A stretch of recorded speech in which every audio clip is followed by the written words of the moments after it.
สบายดีมิตรฮักแฟนเพลงมิตรหมอแคนแฟนหมอลำน้องมูเพื่อนอยู่ใน Facebook ของเมฆลาสบาพรทุกท่านโดยเฉพาะแมนนักล่าฝันที่เดิมพันด้วยเสียงเพลงเนาะวันนี้ค่ะพระเจ้าเมฆลาสบาพรมาในโครงการคลิปฮอตโคเวอร์เพลงฮิตเนาะซึ่งว่าโครงการนี้ได้รับการสนับสนุนจากนี่เลยเนาะอาหารเสริมขับไล่ไขมัน SP เนาะ SP สามารถที่จะซอยคุมน้ำหนักของทานให้คงที่ได้และ SP สามารถที่จะซอยให้ทานนั้นลดน้ำหนักได้เต็มที่โดยที่ว่าปลอดภัยได้เพียงแต่กิน SP ก่อนอาหารคาบนักๆแล้วออกกำลังกายควบคู่เท่านั้นก็จะสามารถเฮ็ดให้ทานนั้นหุ่นฟิตหุ่นเฟิร์มได้ตึมอีกเนาะ SP ดีแนวใดแม่นบ่ SP มีดี5อย่าง1 SP สามารถที่จะไปซอยขับไล่ไขมันที่กำลังกินลงไปบ่ว่าไขมันจากแป้งไขมันจากน้ำตาลไขมันจากซีดจากเนยจังซี่เป็นต้นเนาะออกไปทางระบบขับถ่าย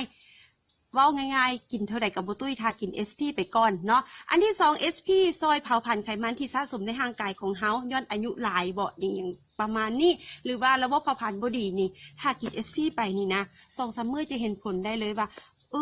หงื่อเฮาออกหลายอย่างประมาณนี้นะเนาะแล้วเฮาจึงแนะนำว่ากิน SP แล้วออกกำลังกายควบคู่น้ำหนักจะลงตามเหงื่อที่เสียไปอันที่3 SP ซอยกระชับรูปร่างให้แน่นให้ฟิตให้เฟิร์มกว่าเก่าเนาะอันที่4 SP ซอยบำรุงผิวพรรณให้เนียนให้ใสบ่ให้แห้วยานเนาะอันที่5 SP ซอยดีท็อกซ์ลำไส้ของทานนั่นให้แบบว่าสะอาดเลยว่าจังซี่ซะเนาะซอยปรับระบบขับถ่ายให้ดีขึ้นผู้ใดที่ว่ามีปัญหาในเรื่องของการถ่ายยากกินแล้วบ่ถ่ายจังซี่ก็เป็นสาเหตุหนึ่งที่เฮ็ดให้น้ำหนักขึ้นคือกันเนาะแต่ว่า SP มีดีอยู่ในหั่นแล้วว่าจังซี่ซะเนาะ5อย่างจังซี่ปลอดภัยน้ำตึมอีกเนาะเพราะว่าหยัง SP เฮาได้รับร้องจากกรมอาหารและยาจากประเทศที่ผลิตและประเทศลาวเฮาเรียบร้อยแล้วนี่คือใบยั่งยืนจากกรมอาหารและยาของประเทศลาวเฮาเนาะ SP Slim Perfect เนาะสามารถอ่านเบิ่งได้เข้าไปเบิ่งได้เนาะอันนี้รายละเอียดเนาะอันนี้ปลอดภัยได้เลยอันนี้เฮาได้รับการยั่งยืนจากกรมอาหารและยาจากประเทศลาวเฮาแล้วว่าปลอดภัยได้มาตรฐานสากลแล้วเฮายังได้ใบยั่งยืนจากกรมอาหารและยาจากประเทศที่ผลิตเนาะSP Slim Perfect จากบริษัทเมฆลาค่ะออกเขานี่สามารถอ่านเบิ่งได้เห็นบ่ว่า SP เฮาได้ใบรับรองตั้ง2ใบเพื่อที่จะให้ความปลอดภัยกับบรรดาท่านที่ว่าอยากรูปร่างงามอยากกลับมาฟิตมาเฟิร์มคือเก่าอย่าลืมกันแล้วกันเนาะ SP Slim Perfect เนาะอาหารเสริมขับไล่ไขมัน SP เพิ่นได้สนับสนุนโครงการคลิปฮอตโคเวอร์เพลงฮิตในปัจจุบันนี่ว่าจังซี่ซะเนาะพวกเขาดำเนินการมาได้เดือนนี้เป็นเดือนที่2แล้วเนาะก่อนที่เมฆลาจะไปเปิดการแข่งขันอยู่ในรอบประจำเดือน7เนาะเมฆลาขออัปเดตเกี่ยวกับผู้ที่วาสนาอยู่ในอาทิตย์ที่4ของเดือน7ก่อนกันแล้วกันเนาะนั่นก็คือ A1 เนาะน้องเซินผุยแก้วเนาะจากเมืองเพียงเนาะจากเมืองเพียงสยามบุรีเนาะที่ว่าได้คะแนนสูงสุดถึง72แชร์จากแชร์ทั้งหมด189แชร์เนาะถือว่าเป็นแชร์ที่สูงกันเลยเนาะสำหรับ A1 นี่เนาะแล้วเพิ่นก็ได้เข้ารอบไปสู่การแข่งขันรอบท้ายเดือน7นี่ก็คือรอบนี้นี่แหละว่าจังซี่ซะเนาะก็ได้รับรางวัลไปแล้วเนาะตอนนี้เมฆลาขอเปิดการแข่งขันเกี่ยวกับคลิปฮอตโคเวอร์เพลงฮิตอยู่ในท้ายเดือน7นั่นก็คือรอบแซมซึ่งว่าเฮาจะเอาแซมอยู่ในแต่ละอาทิตย์เนาะอาทิตย์ที่1ของเดือน7อาทิตย์ที่2อาทิตย์ที่3และอาทิตย์ที่4ที่5ก็ได้รับรางวัลไป2มื้อหลังนี้มาแข่งขันกันเพื่อที่จะคัดเลือกเอา1คนเข้าไปอยู่ในรอบรองชนะเลิศเพื่อที่จะแข่งขันกันเข้าไปสู่รอบชิงชนะเลิศเนาะซึ่งจะได้รับเงินรางวัลจาก SP Slim Perfect ไปเลยเนาะเงินสด5ล้านกีบนอกจากเงินสดแล้วทานนั้นจะได้อัดซิงเกิลเป็นของตนเองมาเริ่มเปิดการแข่งขันรอบประจำเดือน7เนาะในท้ายเดือน7นี่เอาแซมแต่ละอาทิตย์มาแข่งขันกันเนาะเฮามาเริ่มจาก2คลิปที่เป็นแซมอาทิตย์ที่1และอาทิตย์ที่2กันเลยเนาะเริ่มจาก A1 กันเลยเนาะ A1 เนาะหนุ่มหนูสนิทพรเสงี่ยมเนาะที่ว่าเอาผลงานเพลง ฮักพ่อเนาะของเป็ดประกายเพชรมาครับห้องแข่งขันอยู่ในอาทิตย์ที่1และได้รับรางวัลไปเนาะจากแขวงเสียงขวางแล้วก็ติดตามมาด้วย A2 จากน้องแพ้วพาว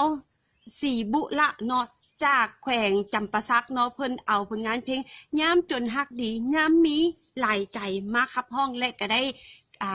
เป็นแซมอยู่ในอาทิตย์ที่2ของเดือน7ไปเนาะ2คลิปนี้ท่านมักคลิปใดเนาะคลิปใด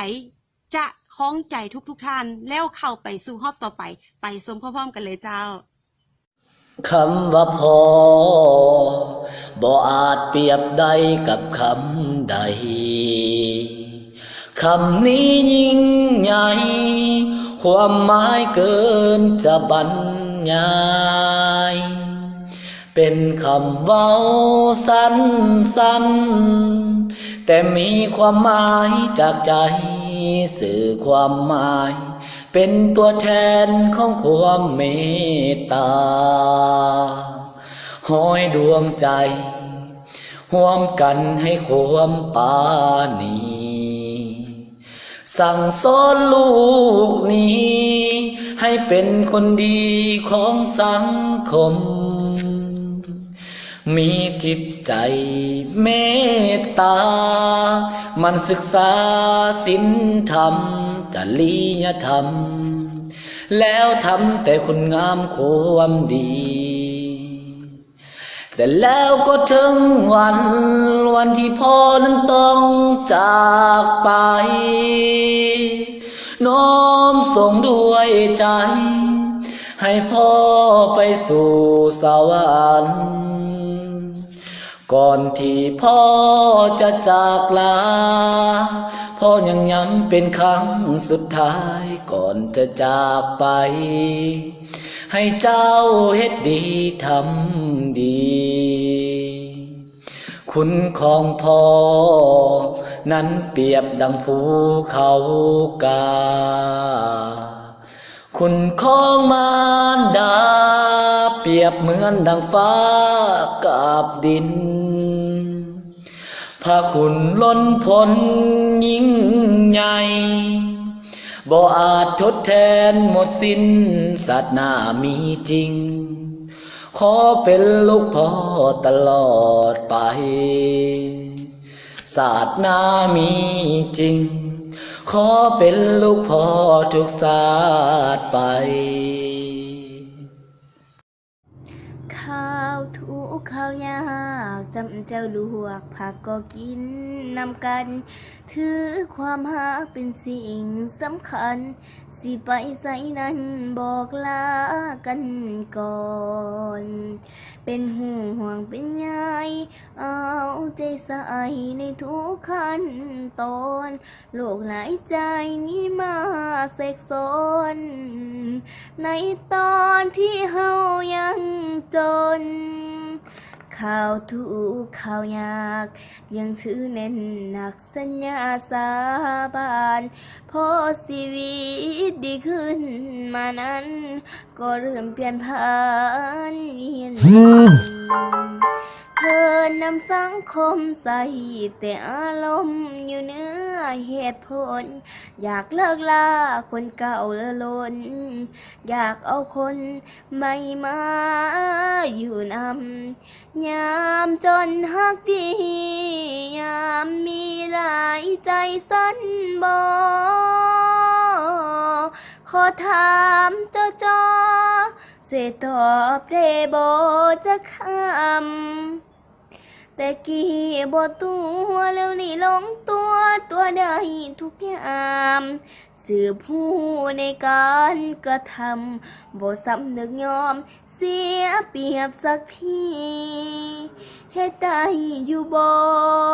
วอนขอจะคำนำแน่อยากให้อายนั้นมาเทคแคร์ดูแลกันคือแต่กี้เจ้าเธอลืมตัวเกือกกลัวมัวในโลกียามจนอายนั้นหักดีแต่ยามมี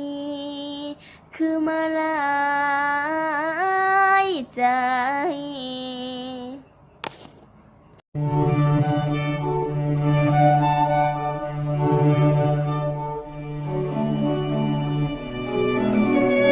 ก็ทุกองศาสง่าทุกกิริยา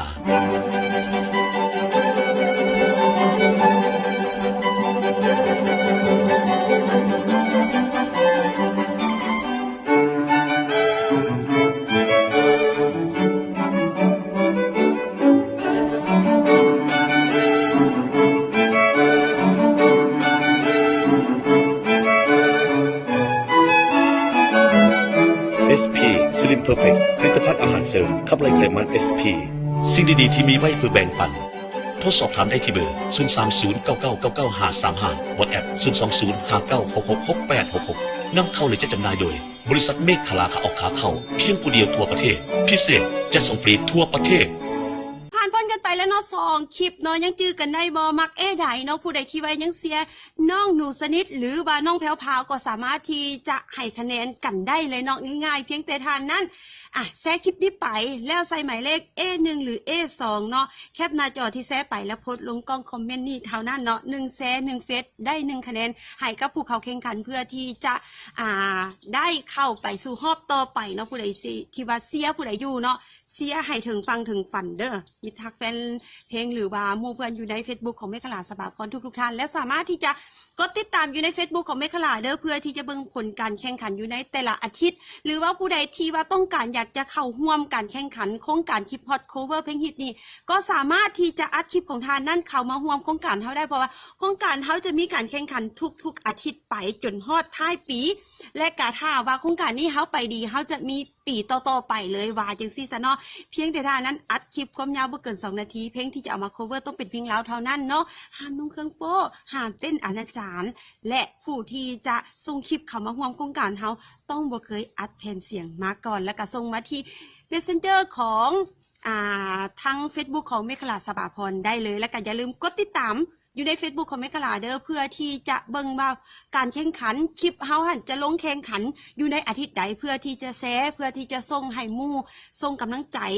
แชร์ให้คะแนนเฮาเนาะว่าจังซี่ซะเนาะตอนนี้พวกเขาไปต่อกันเลยกับอีก 2A เนาะแซมอยู่ในอาทิตย์ที่3ของเดือน7และแซมอยู่ในอาทิตย์ที่4ของเดือน7ที่5ก็ได้แซมไปบางนึงนี่เนาะมาเริ่มต่อกันเลยกับ A3 เนาะหนุ่มคำฮัดนั่นเองเนาะหนุ่มคำฮัดเพิ่นมาในผลงานเพลงบอกล้าพาไฟแดงของดาวดินทินจำพรเนาะซึ่งว่าได้รับคะแนนแซฟไปหลายกันเลยอยู่ในอาทิตย์ที่3ของเดือน7เนาะเพิ่นมาแต่เมืองไซธานีนครหลวงเวียงจันทร์ของเฮานี่เองเนาะและกับปิดท้ายด้วยแซมประจำอาทิตย์ที่4ของเดือน7หากก็ได้แซมไปไม่หมัดๆดังวัง2มื้อนี่A4 จะสามารถเป็นแซมเข่าประจำเดือนได้หรือบ่เนาะกับหนุ่มคนนี้เลยเนาะหนุ่มเส้นผุยแก้วที่ว่าเอาผลงานเพลงหัวใจแข็งแกร่งของไซพบโซกมาขับห้องที่ว่าได้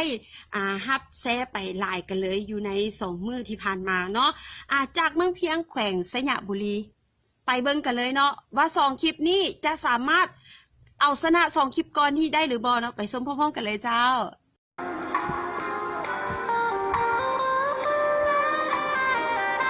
ที่อาย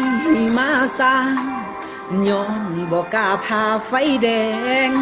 ทางโค้งอายบอกกล้าแซงขับแหงยานอันตรายอายมากายมงอานงอย่าเฝ้าให้ลายสั่งเดสั่งน้องเว้าใส่ว่าอายไปจอบลอยสู่ข่าวจำได้เด้อน้องท่องเป็นคติเตือนใจขับซาเพราะว่าปลอดภัยขับไว้นรกมาเอาไฟแดงหลายจุดถ้าให้อายหยุดไล่ข่าวตำรวจจราจรของเราเอาใจใส่ในทางสัญจรเวลาขับรถอดเอาห้ามโทงนานหับสายน้องอย่าโมโหวอนคนกูเข้าใจทุกตอ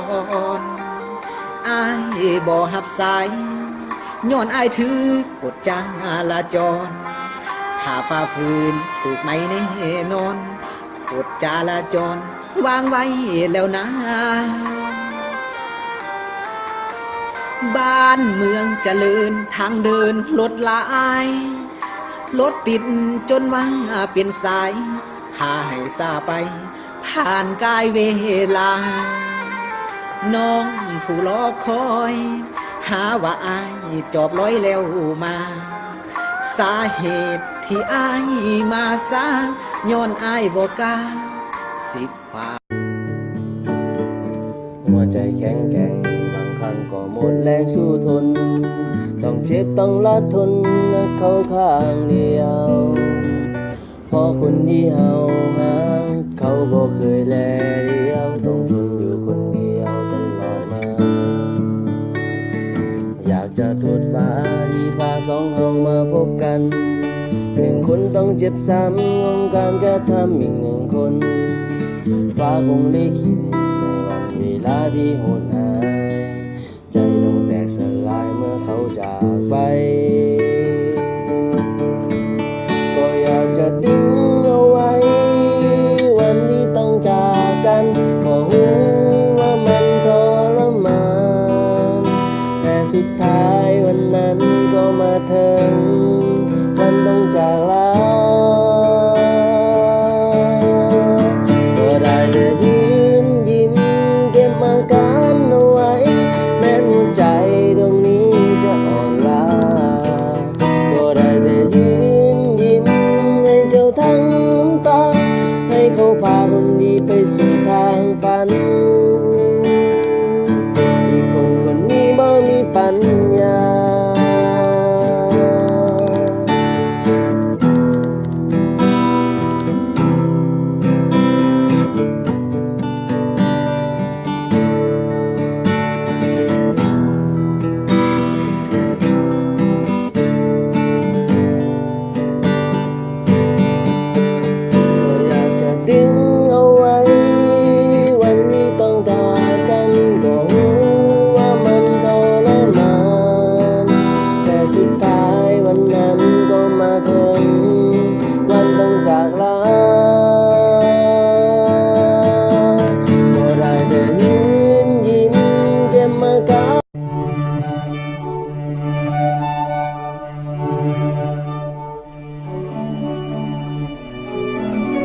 สะกดทุกองศา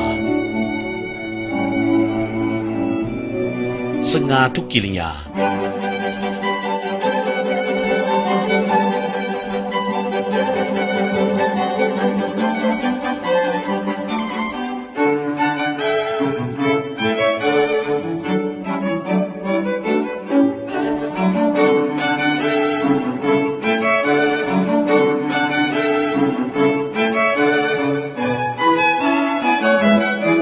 SP Slim Perfect ผลิตภัณฑ์อาหารเสริมขับไล่ไขมัน SP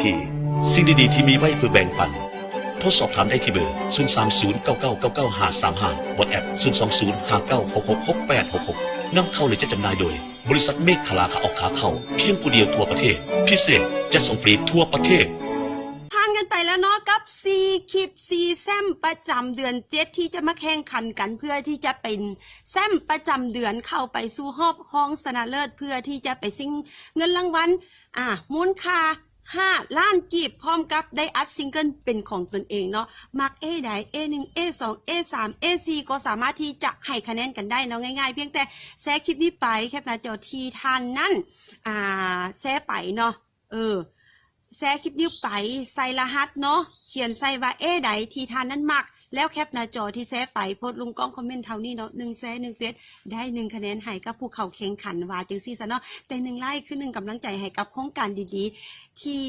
เฮาได้จัดขึ้นนั้นก็คือโครงการคลิปฮอตโคเวอร์เพลงฮิตนี่เนาะที่ว่าได้รับการสนับสนุนจากนี่เลยเนาะอาหารเสริมครับไล่ไขมัน SP ผู้ใดที่ว่ามีปัญหาของเรื่องน้ำหนักเนาะยากที่จะกินแต่ย่านน้ำหนักขึ้นให้ SP ไปซอยเพียงแต่กิน SP ก่อนอาหารคับนักๆ1เม็ดเท่านั้นก็สามารถที่จะคุมน้ำหนักของท่านให้คงที่ได้แล้วหรือว่าผู้ใดที่ว่ามีปัญหาแบบว่าน้ำหนักเกินแล้วอยากลดน้ำหนักอย่างปลอดภัยกิน SP ติดต่อกันทุกมื้อละเม็ดแล้วก็ออกกำลังกายควบคู่ท่านก็จะได้กลับมาหุ่นฟิตหุ่นเฟิร์มน้ำเติมอีกเนาะบ่เมื่อยบ่วินเนาะ บ่เมื่อยบ่วินนอนรับดีกินข้าวได้คือเก่าถ้าว่ามีอาการผลข้างเคียงนอนบ่หลับเมื่อยวินสามารถที่จะส่งเงินคืนได้เนาะพวกเขายินดีที่จะรับผิดชอบว่าจังซี่ซะเนาะและอย่าลืมกันแล้วกันเนาะผู้ใดที่ว่าต้องการ HP ไปเป็นตัวซอยในการรักษาหุบห่างของทานเนาะคือแม่กะลานี่นะอายุหลายแล้วเนาะ37 ปีแล้วเฮาต้องมีตัวซอยเพื่อที่จะคุมน้ำหนักแล้วก็เพื่อที่จะซอยในเรื่องของระบบขับถ่ายเฮาว่าจังซี่ซะแม่กะลาเลือก SP Slim Perfect เท่านั้นที่แม่กะลาไว้ใจเนาะอย่าลืมโทรมาหาพวกเขาได้ที่03094โต535หรือว่า WhatsApp ที่596666866เนาะ SP เฮาได้รับการยั่งยืนบอกอีกทีนึงเนาะกับกรมอาหารและยาจากประเทศที่ผลิตและประเทศลาวเฮียบห้อยแล้วว่าปลอดภัยได้มาตรฐานสากลเนาะซึ่งว่าเป็นสิ่งที่ยั่งยืนให้กับหลายๆคนที่ว่าอยากงามแต่รักษาสุขภาพได้เนาะ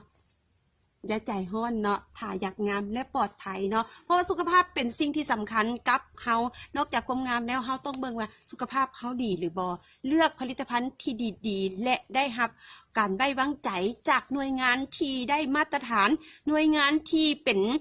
องค์กรของรัฐที่ว่าได้ผ่านมาแล้วยั่งยืนให้แล้วว่าปลอดภัยเนาะปลอดภัยแบบว่าบ่ต้องมีอหยังคิดหลายเนาะนี่เฮาได้รับจากกระทรวงกรมอาหารและยาจากประเทศลาวและประเทศที่ผลิตเนาะนี่เองฝากไว้กันแล้วกันเด้ออย่าลืมกันแล้วกันเด้ออย่าลืมกดติดตามอยู่ใน Facebook ของเมฆลาสบาพรเด้อผู้ใดที่ว่าต้องการอยากจะส่งคลิปเข้าร่วมกะอย่าลืมตามกติกาแล้วส่งเข้ามาที่Messenger ของ Facebook เมฆลาสบาพรนี่เองเนาะสำหรับอาทิตย์นี้บายบายถ้าเบิ่งว่าผู้ใดจะเข้าไปสู่รอบห้องชนะเลิศเนาะบายบายคำเดียวที่เจ้าเคยบอกจึงยอมให้เจ้าหลอกเจ็บซ้ำๆอยู่เลยมา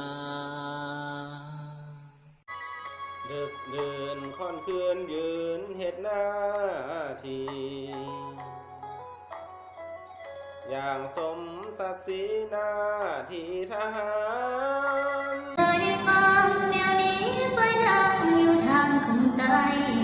สาวคงเหนือยังพอจำได้บอกไทยบอกไกลดังมาวอนบอก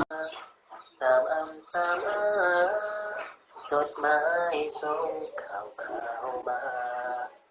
ถูกสาบปานอา